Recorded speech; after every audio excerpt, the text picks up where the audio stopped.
Good afternoon. It's Lorraine Perkins with Knowledge and Nonsense. And tonight we have a guest host, Miss Rebecca Kinney from Cypress Rise. Rebecca, how are you? I'm amazing. How are you? Oh, I'm Tuesday evenings, one of my favorite nights of the weekday. Tonight's topic is education, or ask the question for SPD educators. Rebecca, before we bring our guests on, I would love for you to what's going on in our world of SPD. We have elections going on. What else is going on out here? We've got elections going on. We've got the HSPA conference coming up, which I don't know about you, but I'm so excited to meet even some of the individuals on this conversation that I've never had the chance to meet in person. So I'm just stoked. I think that our industry is moving in a positive direction with so many leaders stepping up and stepping out. It's amazing. It is amazing. And we have some amazing guests tonight. So we want to bring our guests on. The one and only, known for stirring the pot. Where's Jessie? Jessie, come on down. What's going on, guys? So good to see you. Yeah, thank you. And we're also going to set from behind the red line. Rebecca, how are you? I'm great. How are you guys tonight? It's a pleasure to see you. Thank you. We're missing a guest. We have a surprise guest. Where's Randalyn? Randalyn, there you are. Good to see you. Hey, everybody. Thank you so much for joining us tonight on Knowledge and Nonsense. Yes, Dawn, we are so ready for HSPA. First question tonight. How important is SPD education? Jesse. And if y'all know me, I say education is the key, man. I quote Richie Spice all the time. Education is the key. Why make it expensive for we? But it is so important to elevate your knowledge in SPD because you don't know what you don't know, right? And depending on where you at, what facility, what state, what country, it changes. And you might go in there thinking, oh, this practice that I learned here in this book or in this facility, I can take it with me. And you might have learned the wrong thing for the last 10, 15 years. So it is extremely important to educate yourself. Very much agree. Randall, what are your thoughts? How important is SPD education? Oh, it's the backbones to the entire function of the department, right? Nobody can't really do what they're supposed to be doing without knowing the proper way to do it. And so that's everything with the reprocessing and safe handling of the instrumentation, but also just the environment, the hazards that are involved in being inside of a reprocessing environment with all of the equipment and all of the craziness and the chaos. So it really should be the priority in setting the tone for the workflow, and it should be prioritized. And then everything else with a good education backbone, everything else should start to fall into place. Rebecca, I can see all over your face from behind the red line. What are your thoughts? How important is SPD education? I think that there should be a bigger word than astronomical to describe the level of importance education has within sterile processing. Without the science and the why behind what we're doing, we're literally just pushing buttons on machines. And that can be detrimental to patient safety. Education is going to help build the foundation that shapes our quality of work and our emotional connection to the work we are doing. And that is a critical link that education can provide us. Well said. Rebecca Kinney, you are always educating and giving so many jewels away. How important is SPD education? Oh, it is fire. It is. I love giving and delivering education. When I was a sales rep, I got to do in-services all day long for 12 different local hospitals. And today I get to do it a little bit differently, typically on a LinkedIn platform. But I love to just share the things you didn't know when you started, or the things that you're learning along the way. Because if it meant something to you, it means something to someone else. Or if you didn't know it, someone else didn't know it. And I believe that it affects the entire culture of a department. Would you guys agree that solid education changes the department? altogether. Absolutely. How do you guys feel Yes. about that? Absolutely. No, I think educators are so underrated, right? Period. Yes. We were talking about this behind stage. Is that just one of those positions that's vital, right, Randalyn? It's vital, but so underrated, so underrated. And to your question, why does the why of education impact the culture? Does it affect the culture? Yeah, I'll jump on that one. Absolutely. The entire departmental shift can really change. Not only the why, giving them the why behind what they're doing. Everybody wants to have a connection and they want to understand why they're pushing those buttons on the machine, right, Rebecca? So it will be a cultural shift, and it can be such a dynamic change in the organization as a whole because of this trust, right? The educator is given this opportunity to take their team and trust them with knowledge and give them information. And so you're building a relationship and a trust that's going to hopefully shift this culture, and the morale is going to come up, and you're going to see less quality defects and a better, communication. And there's just so many things that can come from that education program and the educator themselves. So absolutely. Well said. Well said. Rebecca P., what are your thoughts? Yes, again, the science and the why is going to shape our foundation and emotionally connect us to what we're doing. But when everyone in the group knows why they have to wash and sterilize something a specific way, they become invested in doing it correctly for the patient. And then when a collaborative group of technicians understand that why, everyone has the patient's back, and everyone on the team is held to a certain level of accountability. So it makes those conversations among your technicians of calling each other out way more easier and drama-free. So you can be, hey, Bob, this came through the washer together. I can show you how to take it apart if you don't know how. So it creates a culture of, I know, like, we have to do this right for the patient, and I'm not going to judge you for calling me out on my mistake. Let's learn together. So powerful. It's Jessie, that why, and once you adopt and inherit that why, it's almost like a DNA explosion. It's like a light bulb comes on. You get it. I understand my purpose. Jessie, why is education so impactful in the culture of your department? Well, again, because it's a piece that for, I'm going to say decades, because I've been in this field for decades, it was never the priority. As Rebecca said, it was never the priority to give you the why. It was like, here, learn this, take a certification course, get certified, and you're in the field. I mean, it happens to travelers all the time. They go into a facility and it's thought that, hey, they know what they're doing, let them run free. And honestly, no, you have to learn from the beginning. I mean, the education part is so important to know that why, but I'm going to stir this pot on a little bit on this one. Depends on where you get that education from, because there's a lot of bad education out there. Absolutely. I mean, we have subject matter experts, and I hate that terminology, that give out the wrong information. And then when you go across and you try to, and you research it deeply, because it's not just about a Google, it's about going further than that. And you would research it and be like, no, this isn't. Who interpreted it that way? So education's important, but be careful where you get that education from. Yeah. Is it knowledge or is it nonsense? There you go. Boom, man. Drop that bomb. Where the mic at? And it can be hard to identify what's knowledge and what's nonsense when you're in sterile processing, because sometimes you're in a facility that doesn't support education. So the technician, sometimes we have to take it upon ourselves to invest in education and finding what is truth and what is not the right way to be doing stuff. Researching it. Yeah.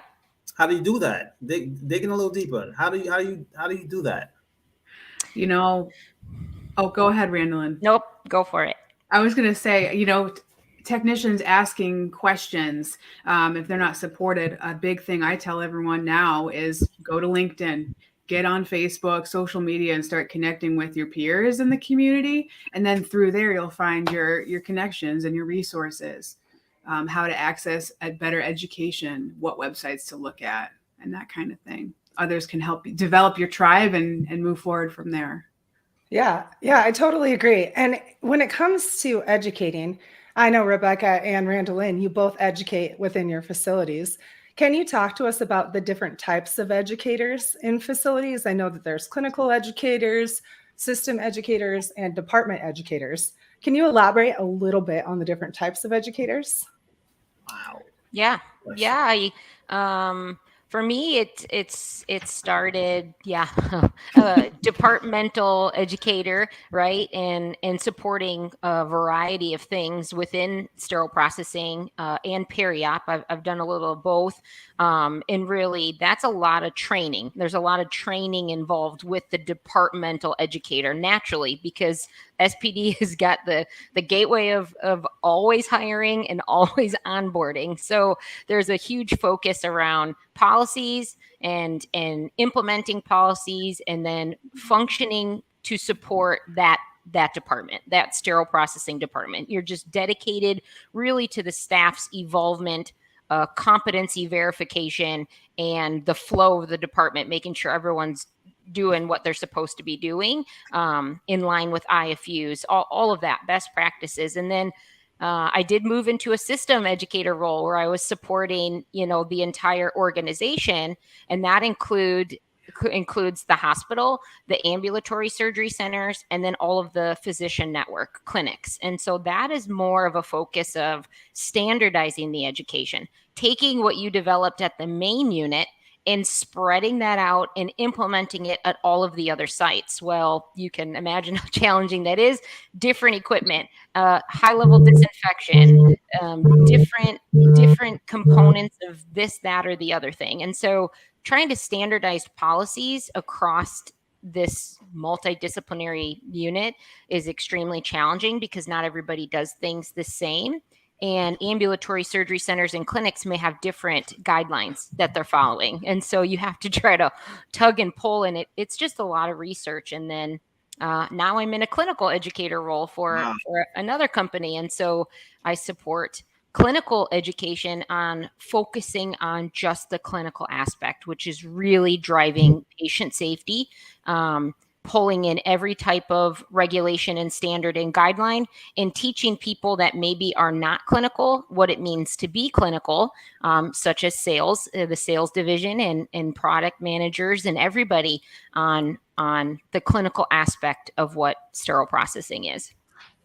Yeah, and I mean, I could totally agree. Like, I remember when I was a vendor, it would drive me crazy because I could work with one healthcare system, and every single facility within that system would have a different standard.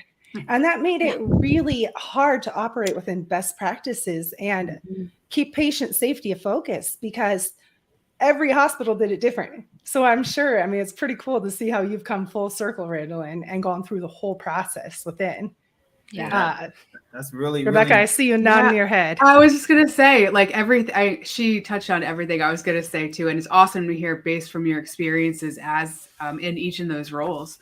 And I will be honest with you guys. Up until 2018, I've never heard the term clinical educator used within a sterile processing realm. Only the nursing realm. Mm-hmm. So it was only like until a consultant group came into the facility I was working at, where they had a sterile processing educator titled as sterile processing clinical educator. And my mind was just like blown. I was like, oh, that sounds so legit. Like, as if sterile processing educators weren't legit enough. So it really kind of like had me think, because in the nursing realm, that's the normal clinical educator. So why aren't, anyway, layers. The layers, yes. So many layers. I recall, a time, and it still happens now, where the OR educator is over all education. Mm-hmm. And it comes to a halt once you reach certain topics within SPD. That's when the OR educator, my experience, has to pass the ball. So again, education, so important. Jessie, what are your thoughts? Again, you just kind of like dove into what I was thinking. Depends on where you get your education from. It's there's so many pieces of the puzzle that has to come in. Again, how does that educator decipher or interpret the standards? Where are they looking at? Are they referring AORN, Amy? Are they doing ISO? You know, are they just looking at CDC guidelines?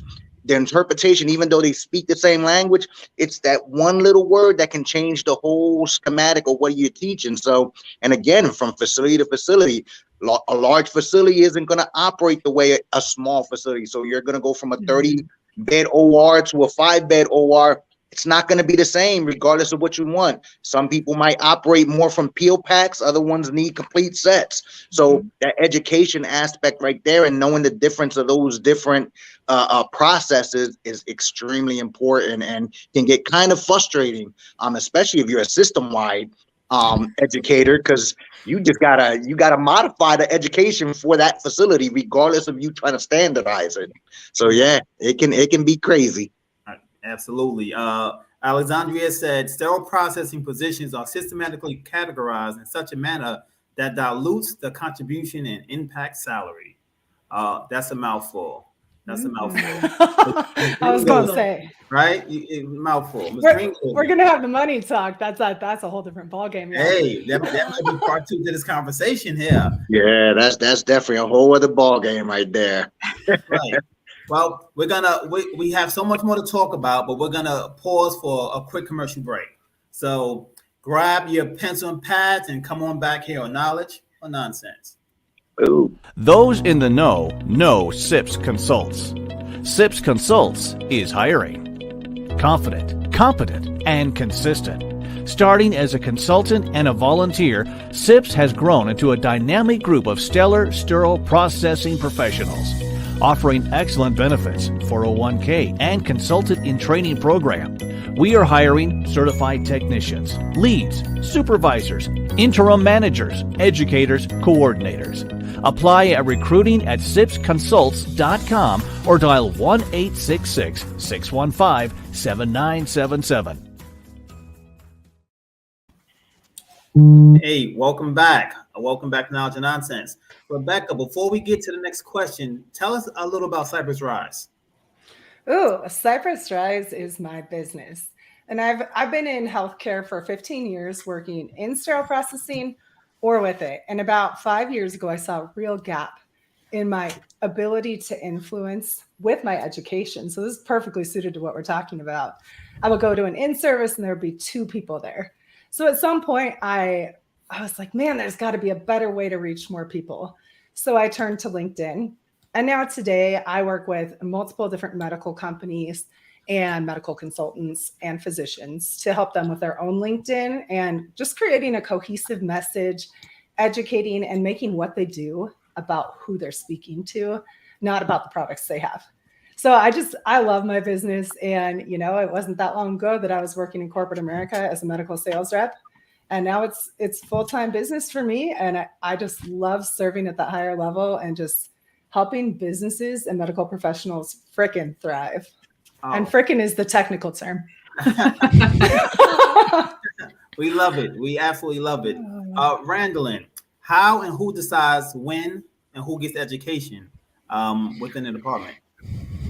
Oh, who's the shot caller? Who's the shot caller? Oh boy, that's a collaborative approach, as though not always easy. It's big that it can't be one person. You know, as Jessie would stir the pot and say, it depends on where that educator is getting their education from. For multiple reasons, it can't just be one person. There's so many variables, and it's really based on what's going on in the department. It's ever changing. It's ever evolving. It should be built based on the structure of the feedback from the people that are learning, right? Ask the employees. You'd be surprised to post something up to the staff. This is a tool I always used. I will post it up. It's a blank piece of paper. Tell me what you feel like you need to learn. The paper is full by the end of the day. Like, they're not afraid to tell you what they feel like they haven't been trained on. And so that's one component. Management is going to drive the other component because they have a need of information that has to reach their staff, right? There's things that they know that maybe the educator doesn't know, maybe the staff doesn't know.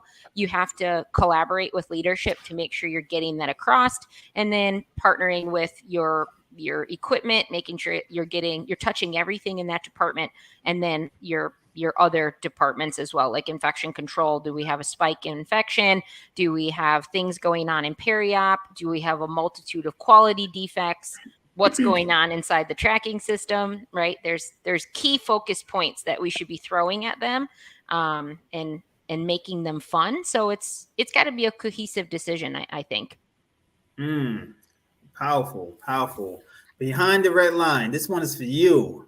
Are there common indicators that education is desperately lacking in a team and or a department? Yes. How do you know it's lacking? So sometimes non-compliance within the department standard operating procedures can indicate that someone doesn't understand what they're supposed to be doing. Oftentimes, the employee can be looked at as being insubordinate, depending on your facility. But realistically, that person may just be afraid to ask a question. You're going to present them with an educational opportunity rather than remediation plan initially. That way, it kind of promotes the culture and the positivity through asking for help and asking for clarification. Another indicator can be consistent errors with specific devices. So for an example, once you get to the OR, the caps of these shavers still have water inside of them. Or in this shoulder set, I have a fiber wire cutter when there should be a fiber tape cutter. Those patterns and those specific trends can determine where your team needs targeted education. So that to me is where you can find the clarification. Jessie, I can see you're ready to stir that pot. So Yeah. we're gonna clear the lane and let you go for it. Well, I mean, again, those common indicators Rebecca stated, they're all there. Inconsistency within shifts, seeing one person, wrap a tray compared to putting it into a rigid container, or, not putting tip protectors on an item that needs to go in a peel pack, just the inconsistencies, the way decon flows, not organizing correctly in there. It's just different patterns and different work habits, and just from people generally asking the question when they finally see an educator. Oh my God, I never see a manager on the floor, or educator. I got so much I need to learn. That is right there. It's like, yeah, this place is really needing some help. Even from the management team. Because they don't know it all. So, I've been pulled to the side by management and be like, hey, I need you to look this over because this is how we've been doing it. And I've been approached by an employee who asked a question about it. So now I'm asking you. So, yeah, those inconsistencies, those are very common. And that's from facility to facility. Now, Rebecca, isn't that the power of teamwork? You don't always have to be the all-star player and the coach. Right? You can jump in and ask a staff member, hey, can you double check this IFU? Can you preview? Isn't that the power of teamwork? I would say so. And you know what? I would also like to add in one thing that is 100% off script here. And it's this. When you work in a department and there are issues happening and they're continuous, I think that there has to be a come to Jesus moment that is just a clear moment of understanding. Because I know when I worked in sterile processing for 7 years, sometimes I just didn't understand why it freaking mattered. Somebody needed to tell me, hey, Becca, if the rigid endoscope has a black spot on it, your oncologist can miss the cancer when they're in a procedure.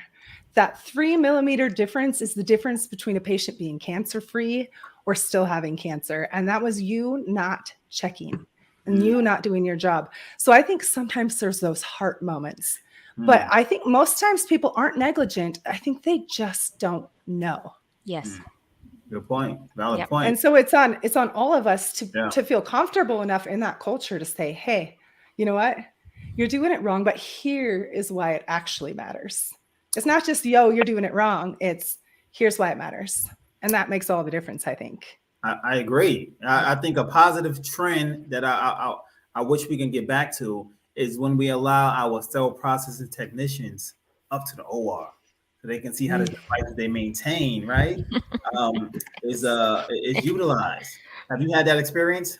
Yeah. I incorporated it. I mean, one of the projects, many projects with writing, onboarding, new hire orientation plans, rewriting and structuring a whole new hire orientation plan. And I incorporated it and made it mandatory. It was absolutely not even just touring the OR, not even just going up there to sit in a case. They got to sit in a case later. They could sign up and partner with a surgeon. I had surgeons that wanted this to happen. So they would partner with the surgeon and watch a case later after they went through all of their training. But this was more partnering with a scrub tech, right?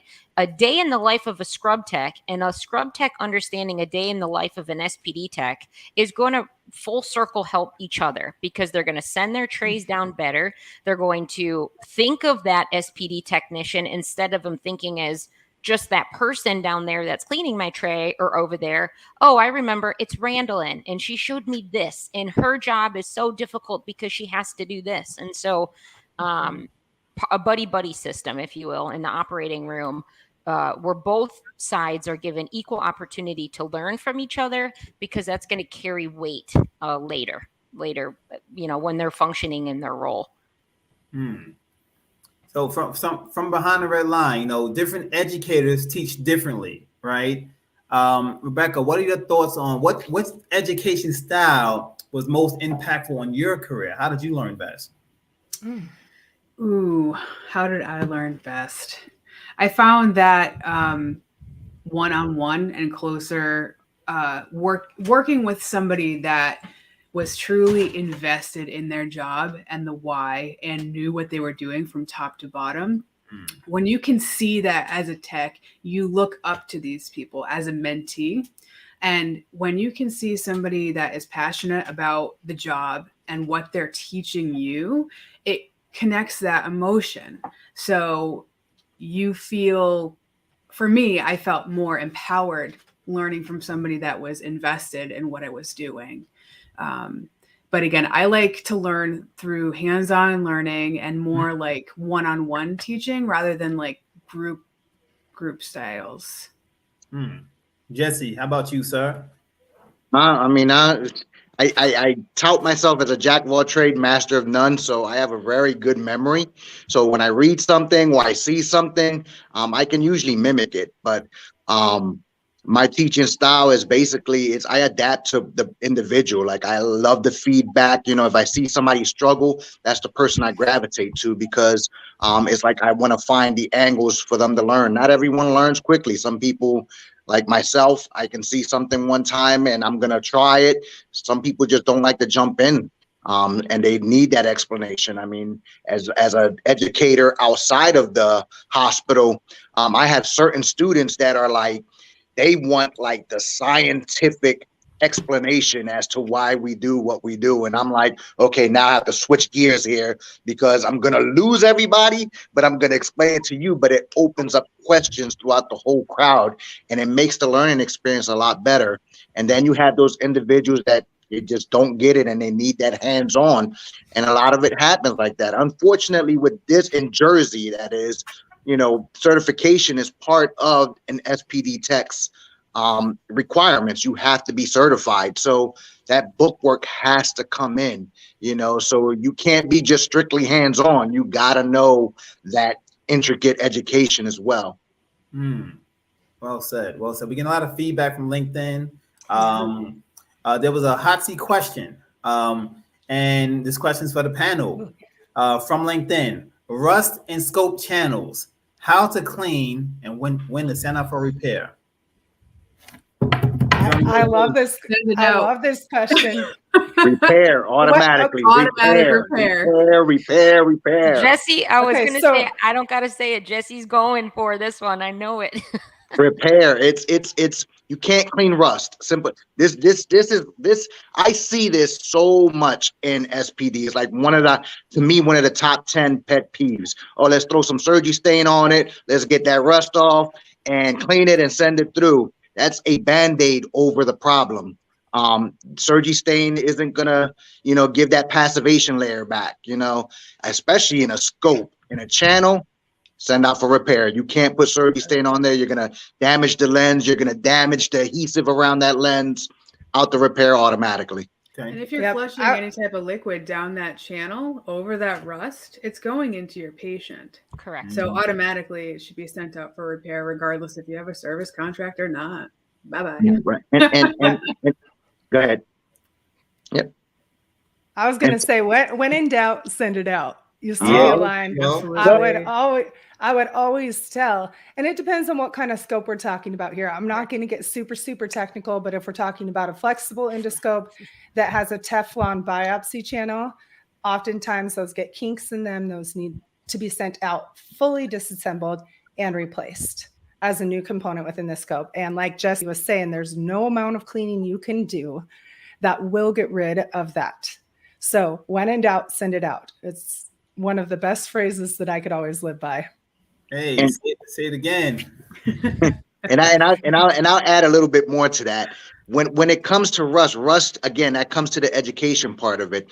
Rust is indicative of damage. It's not, rust don't grow on a surface that doesn't have any kind of damage or any wear and tear. It's just not going to sit there and rust for no reason at all.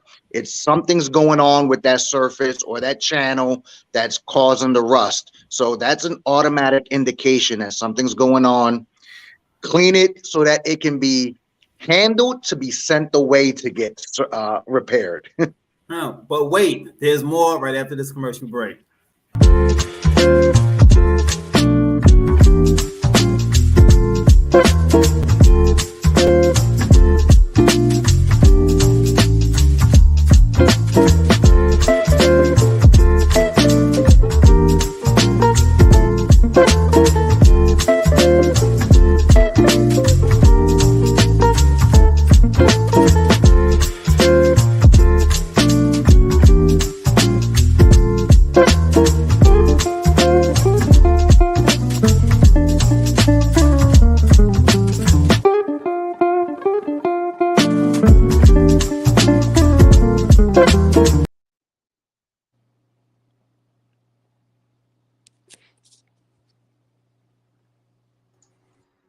This is myself and Tammy Heacock. Hey, Tammy, how are you doing tonight? Good evening, Sharon. I'm well. I hope you are. I am well. I'm well. I have my notepad. I'm getting a lot of information and education, but we wanted to take this moment to ask you some questions. I know that you are running for a board member of HSPA, and so we're excited about that. And we just wanted to ask, tell us about yourself. Why are you running? And a little bit of your history before we go back into our educator session. Thank you. My name's Tammy Haycock, and I'm the Director of Sterile Processing here in a system in Northern Kentucky. I was a surgical technologist for 15 years, and in that time went back and forth between the operating room and sterile processing. Absolutely fell in love with sterile processing. Knew that was my home. Had it not been for the fact that the neurosurgeon I was working for absolutely refused to let me leave the OR, I would have been in sterile processing full time. But as it was, I finally transitioned into sterile processing full time about 7 years ago. And it was at that time that I realized our industry needed people to make our voices heard. We've historically been, the people in the basement, the glorified dishwashers. Nobody really understood what it was we were doing or how complicated it was. Surgeons, executive teams, nobody could understand why we so often didn't get it right. No one understood it was we had 2 sinks when we needed 6. No one understood it was we had 2 instrument washers when we needed 8, or we had 1 sonic when we needed 4. So that just led me to achieve, great things for myself personally and for my organizations. But it also made me aware in attending conferences and speaking with people like you, Sharon, that our voices aren't heard often. So that's why I wanted to run. I want people to hear our stories, and I want to help elevate sterile processing to the crucial level that it is. and make sterile processing heard around the world. So when you tell someone you work in sterile processing, they don't give you that deer in the headlights look like, what is sterile processing? Yeah. Well, you know what? This election has everyone who is running is just like awesome.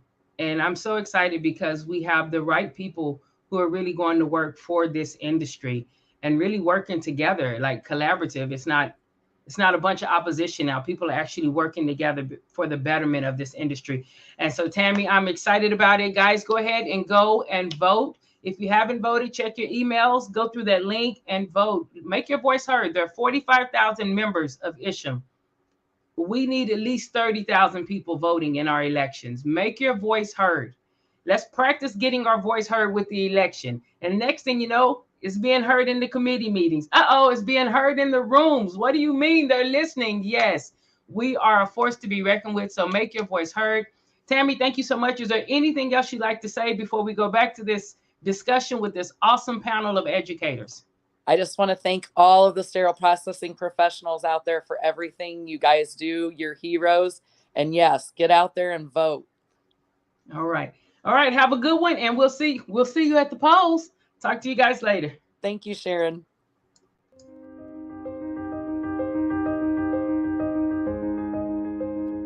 Lost time is never found again. CS Assist specializes in providing CS leadership more time to focus on all resources on patient care and safety by assisting with your compliance needs. We understand there are many departmental recommendations and even more regulatory compliance mandates to adhere to and to follow. We focus on the constant changes in staff education and regulatory compliance, allowing you to focus on the daily operational needs. Realizing the value of time, we partner with you to alleviate risk in all areas. CS Assist offers a variety of support packages that includes everything from CSPD-specific policies and procedures to fully customized service readiness plans. For more information regarding retainer options, our qualitative reporting tools, or our online documentation, call CS Assist at 1-833-CSP-ASST. That is 1-833-277-2778. We look forward to speaking with you.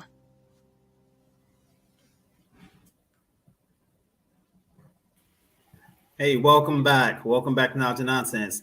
Thank this amazing panel for spending some time. There's so much going on in our community, right? Scrub Board, HSPA, conferences live and in action. But before we proceed, I want all of us to give a round of applause to all of the educators out there right now helping to raise the bar. So this is to all of our educators. Keep doing what you do. Really keep doing what you do. Jessie, tell us about Stir the Pot. What did you come up with the concept and why? And I want to give every other staff, every other committee member, panelist or guest here the same opportunity, just so we can let our audience into your world a little bit. Stir the Pot started with me getting tired of hearing the calm version of what's going on in our industry. Conference after conference, you know, we always hear about what we should be doing, what's going on, or how it should look, but we don't talk about how it really is going on in there. So Stir the Pot was designed not to give you answers to a solution, but to make you think about your processes of where you're at or in the industry as a whole. It's looking at it and saying, you know, something, yeah, you know, we are doing it like this, but he referred to the standard and is saying this, why are we doing it like this? So Stir the Pot was basically, it was a rebellion on my part, because for a lot of throughout my career, I was overlooked because I am very brash. I'm very upfront. If it's wrong, it's wrong, and I'm going to call it. So Stir the Pot was my way of saying it to the world. Awesome. Awesome. So I have another question to put out there, and then I want to hear about Behind the Red Line. How and who decides what gets educated and when? How and who decides what gets educated and when? Randalyn, what are your thoughts there? I would say, oh boy. So it kind of depends. Again, this is a multi-tiered and variable question. It depends on who's in the department, what is the size of the department, what is the leadership structure is another component of this. Do you have one SPD manager with an SPD director that's driving, or do you have a peri-op director that oversees all of it? Because you're going to have different initiatives, sometimes different goals. The educator, if you are lucky enough to have one in your organization, invests in one, then that educator can really drive the needs, because they should be involved in the department. They should always be involved in the department. They should know everything that's going on, building relationships and feeding off of what the staff needs. I think it's driven by a lot of different factors. And I mean, I could go on, but I'm going to leave it at that. Gotcha. Rebecca, you are absolutely killing it on Clubhouse. Such an amazing force. How and who decides what gets educated on and when? And after you give that dynamic answer, I want to know what inspired you to jump into the Clubhouse space. Sure. So currently at my facility, it is a collaboration between myself and my supervisor. We look at trends or new services coming to SPD and base our education on that. Any items that upper management would like our SPD to focus on, we also assess and develop a plan together to tackle and educate the team. If we are hiring and have new staff coming on, if we have multiple new hires, I'll shift my focus towards the new hire that doesn't have experience for onboarding and training. And if I was with other trainees that had experience, my lead techs will jump in and continue on with them while I can work with the new hire. So it is a group effort. And I feel that it's truly not successful if you can't have education as a group effort. So for Clubhouse, I was asked by Joanne and Sarah Cruz if I'd like to be a part of that. And I jumped at it because it sounded so awesome to be a part of social media discussion. And it was my first real shot at like getting out there and putting myself out there on social media. And it's turned into this wonderful educational program that every Thursday now we're providing wonderful insight to anybody that wants to log in for free. And then Behind the Red Line was started with Alessandra Nicholson from Process, branching out from the process to give more of an insight and a deeper look into the social aspects of our technicians, you know, all of those things that aren't talked about, like mental health and any of those issues pertaining to race, class, wealth, gender, etc. So we wanted to open up a educational space pertaining to that and start those real talk discussions. Wow. So you're stepping outside of the department with topics that impact what's going on inside of the department as well. Yes, with real storytelling and just compassion. So amazing. Cypress Rise. That's such a unique name. Where did you come up with that concept? I know there's a story behind that. Yes. You know, when it comes to, well, it came based off of a cypress tree, which is a sturdy and steady tree that takes a long time to grow. And it has to be rooted and grounded, and it slowly builds. And once it's taken its hold, it can stand the test of time. They say that Noah's Ark was even made out of cypress, and it can just take the hits and it can keep coming. So, you know, that's where Cypress came from. And then the rise aspect of it is just to continually encourage people to rise up, step out of your comfort zone. And, you know, I think that that's very, very true in terms of educating, right? Like sometimes we have to step up and step out of our comfort zone to say, hey, this is the right thing. And Jessie, I know you're the man when it comes to keeping it real and keeping it blunt. Like how do you address, you know, when you see something is wrong, like how do you bring that to light in a professional manner? Cool. Professionalism isn't my strong point. It's I have a very good relationship with my director, and she understands. And she actually found me through LinkedIn. And she understands that when I see something wrong, is I'm in there is like, hey, boss, we're practicing something here that I believe is not, but I always come with the hard facts before I go in there all rough and tough and ruffled under the feathers. I gather my information, and I gather my, standards, or where I got the information from is not Jessie's opinion. It's, hey, we're doing this, or we're processing this incorrectly. And I think we need to educate all over again. And, I'll put up a PowerPoint, submit it to her for her to look over. And she gives me the green light. She backs me up all the way. So it makes it a lot easy. Past facilities wasn't so easy. I'd like to back that up too, because I feel like my superior is also quite understanding of me.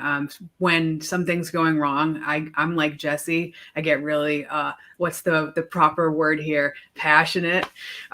So trying to learn how to control your emotions is a huge thing, but it's important as an educator to either have a really positive working relationship with your superiors and your leadership team, so they can be like, all right, this is truly an issue. Let's take a breath and let's break it down together and figure out the root cause of the situation.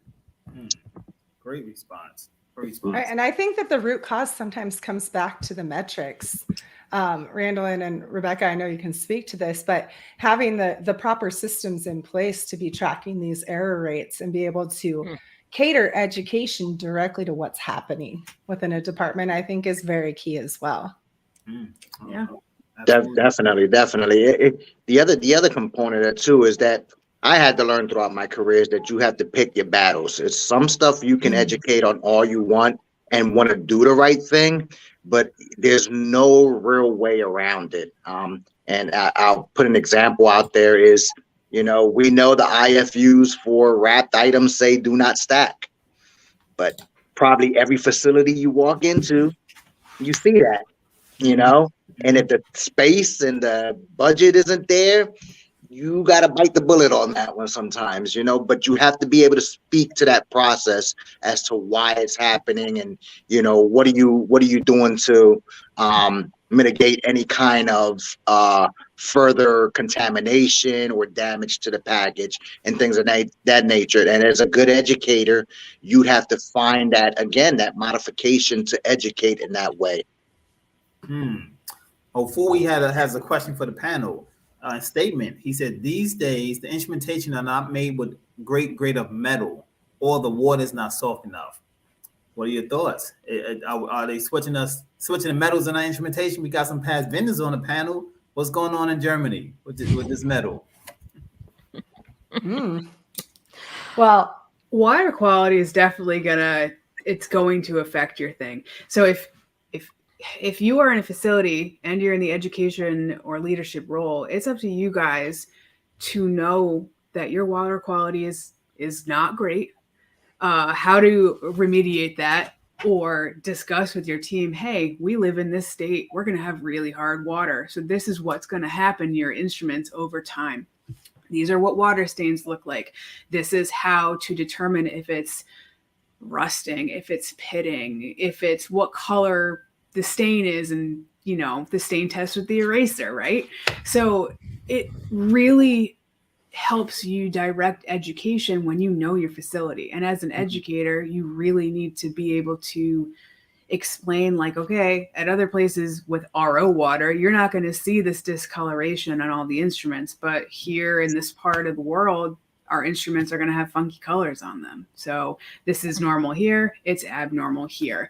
So once you lay that groundwork down and they understand the why behind your instruments look and feel differently, we don't incorporate that into errors, I would pull that even further. Like part of this educator role is quality, right? I always looked at it as, I'm not just an educator, I'm also a quality coordinator, because it's one full circle. You're going to have quality outcomes if your team is, thriving and understanding what they're doing. So I've pushed hard and pulled in so many people, from facilities to reaching out to our vendor and getting a water study done. We collected the water, we send it to a lab, we get the data to back up what you're saying. If you can collect the data to back up what you're saying, you can support leadership and push back to say, this is what we need to do. No, this is not okay. Yes, I'm going to get it changed. Or I've taken it. I know this might not make a lot of people happy, but I've taken it to the surveyor. The surveyor is there. They said, we've talked about water quality the last 6 years that I've been here. What are we doing about it? Use it. If the surveyor is going to write it down and make a recommendation, there you go. There's your budget and your finance. And there's the push to the leadership to say, yes, we need to invest in better water quality. And from a surgical instrument perspective, it's stainless steel. It should be a 300, 400 level. It should be coming from a manufacturer that's providing that. If that manufacturer is not providing you with a quality product, push back. Do an analysis. What can we do?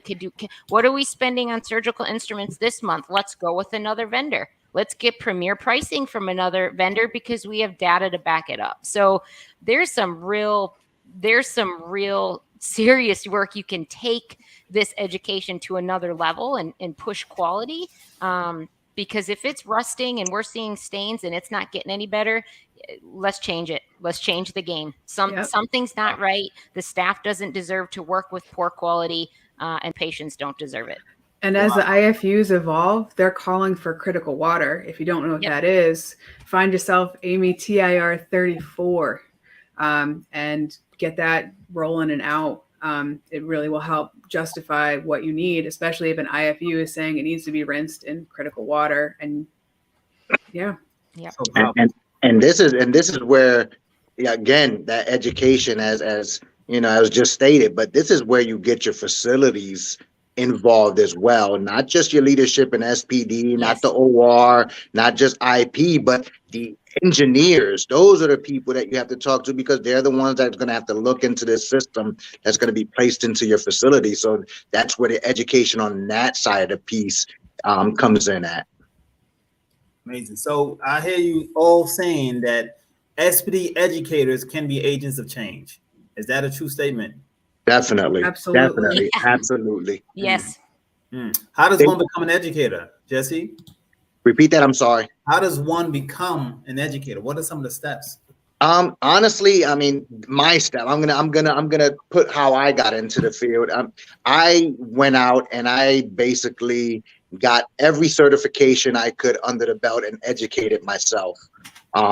And you just strive for it. You have to be able to have that. Not everybody can be an educator, so it's, how does your staff gravitate to you? I always saw that, everyone always came to me for questions, and I never really wanted to be an educator. I didn't think I was capable of doing it, honestly. But as more as I became a preceptor and people gravitated towards me, and I seen that the people that I was precepting came out to become better technicians, that, management and supervisors were asking me questions. That's how you know that you need to start walking on that path, into becoming an educator. And again, it's about self-knowledge. It's not always about, what somebody told you or what you're getting off of Google or just what you read out of your training manual.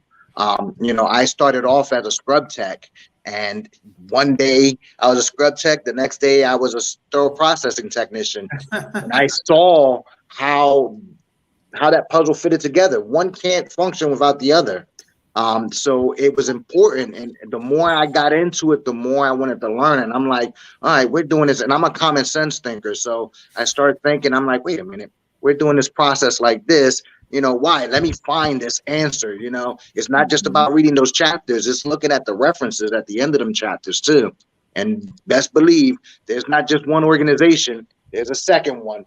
So different references that you go to, it's valuable. So you want to become an educator, educate yourself first, and then, regurgitate that knowledge, because that's one of the things that I've seen in this industry early in my career, is that people grabbed onto knowledge and they didn't want to share it.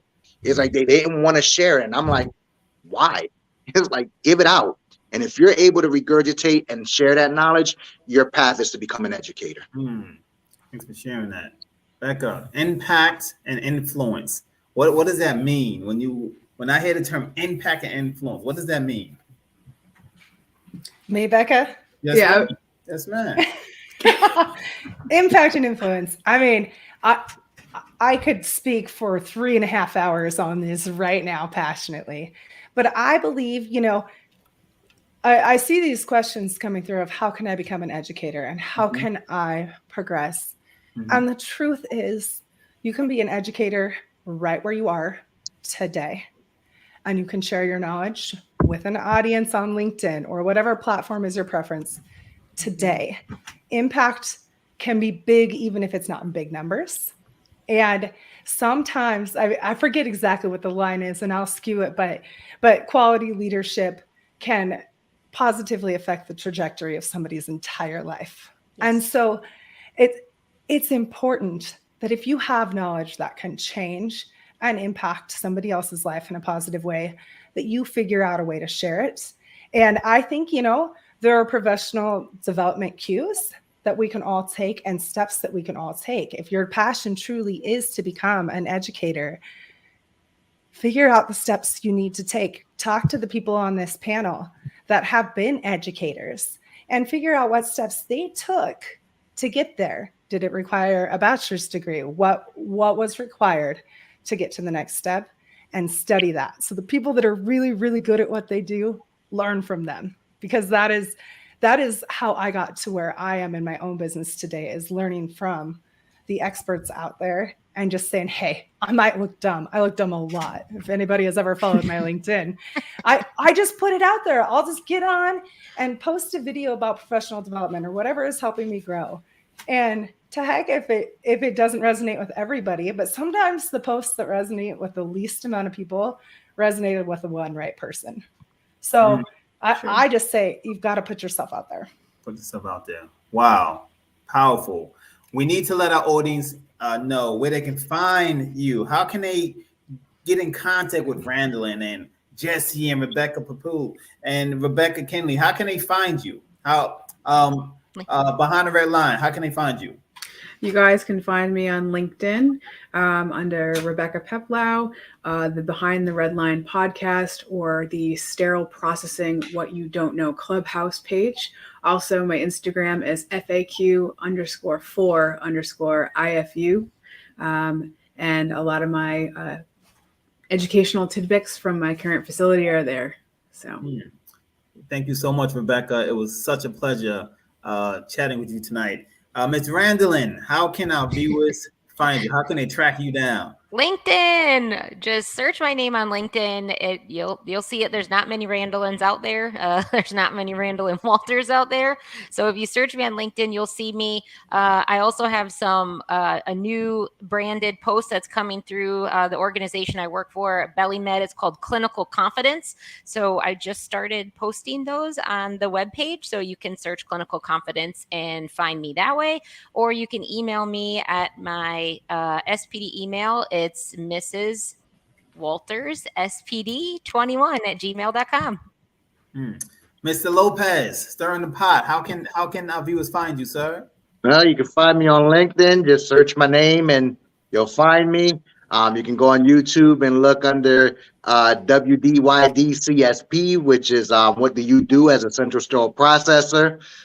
You can check out my podcast, Stir That Pot, on all the podcast links, or on Instagram under WDUD. And you can find me on that. Perfect. Last but certainly not least, my dynamic co-host, Rebecca Kinney, Cypress Rise. How can we find you? LinkedIn, baby. LinkedIn, baby. LinkedIn, baby. I stay in one lane, and that's it. So Rebecca Kinney on LinkedIn. I have reached my maximum amount of connections, so just hit follow and shoot me a direct message.